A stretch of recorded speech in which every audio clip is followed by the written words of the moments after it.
And I come to the floor today to join my distinguished colleague from Arkansas, as I agree with everything that he has said about this latest power grab by the Democrats in the United States Senate, their effort to change the rules, to rig the rules, to force through an agenda which I see, as do so many Americans, as radical and extreme and dangerous and scary. And what the Democrats are proposing right here is that they muzzle the voice of half of the country. So why are they doing this? Well, it really has nothing to do with the priorities that are the priorities of the folks from my home state of Wyoming, or the previous speaker's home state of Arkansas, or the next speaker from West Virginia. Oh, no, it has nothing to do with that. It has nothing to do with the priorities that the Gallup poll tells us are the concerns all around America. Coronavirus and the crisis we face there, the crisis at the southern border where we're all looking at almost 2 million illegal immigrants coming into the United States, crime in the cities with murders up year after year and just amazingly up this year. And then, of course, the raging fires of inflation, which is cutting into people's paychecks so that money doesn't go as far. When families in home states are looking at the fact that they're going to be paying about $3,500 more next year than last, and the year before that, just to keep up, to maintain the quality of living, they got a lot of concerns, and what the Democrats are trying to do isn't even one of them. Because the Democrats are trying to take a federal takeover of elections. That's what they're trying to pass. They want to cram through a bill that they know otherwise would not pass. So what's in the bill? Well, Democrats want to do things like ban voter identification.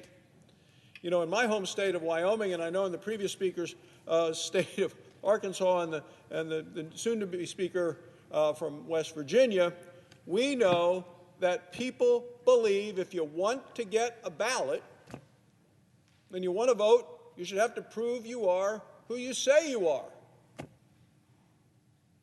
In the home states of the presiding officer and the former presiding officer, many states, you want to go to a restaurant, you have to show your papers to prove you were vaccinated, to go into a building, to go to a sporting event. And yet the Democrats are proposing that you shouldn't have to show anything to prove you even are who you say you are in order to vote. And then what do the incumbents who want to vote for this say? Oh, did we mention that there is taxpayer dollars going to incumbent members of Congress to pay for their political campaigns? No wonder so many of the Democrats have voted for this. Money into their own pockets. Democrats want Washington, D.C. to micromanage elections across the country. They want to rig the rules of the Senate so they can impact and enact this unpopular bill to take over elections in America. American people aren't asking for this. This recent Gallup poll that I alluded to, it asked people what they thought was the most important issue facing the country. Voting laws didn't even crack the top 20.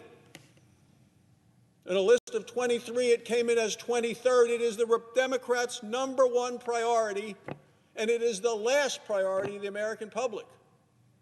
It wasn't even an asterisk. It didn't even get 1% of the vote.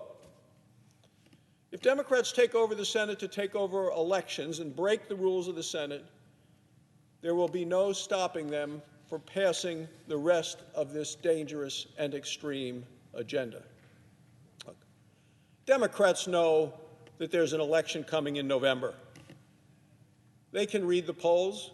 They know it's not looking good for them. They know there is a very unpopular president in the White House. They know their numbers are sinking, their ship is sinking, and they will soon be in the minority in both the House and the Senate. And frankly, the election for the Democrats, the election after that doesn't look so good either, because it only took 1 year for the people all across the country to recognize that the current president of the United States, Joe Biden, is both overwhelmed and ineffective as president of the United States. There is no denying that.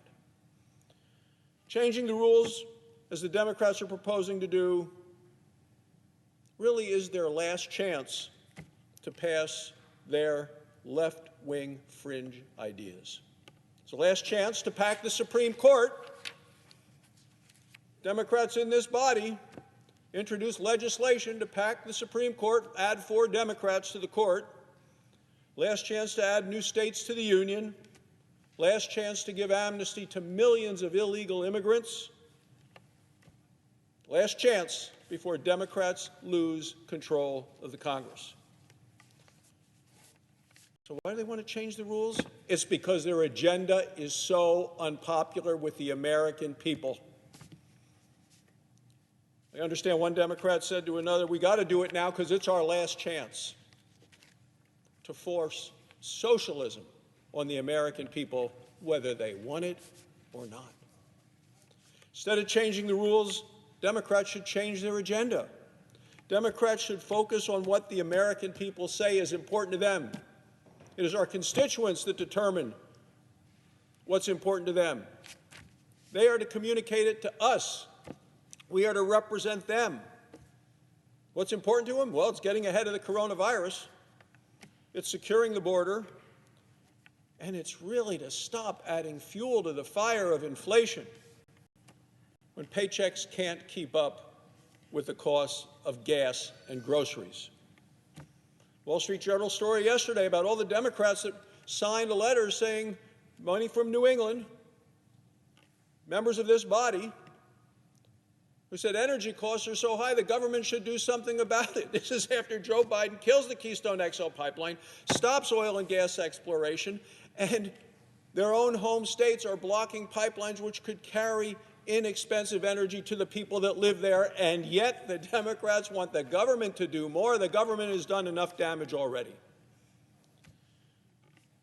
There are lots of ideas that could pass the Senate and the House and be signed into law that would actually help the American people. Those are the things the American people are asking for. The American people are not asking for a blatant Democrat power grab to force through a very liberal agenda. People don't want to be muzzled. They don't want to have their voices silenced. They want real solutions. They don't want the Democrats' radical agenda. Thank you, Mr. President, and I yield the floor. Mr. President. The senator from Connecticut. Mr. President, I would ask unanimous consent that the Senate vote on confirmation of the Bose nomination at a time to be determined by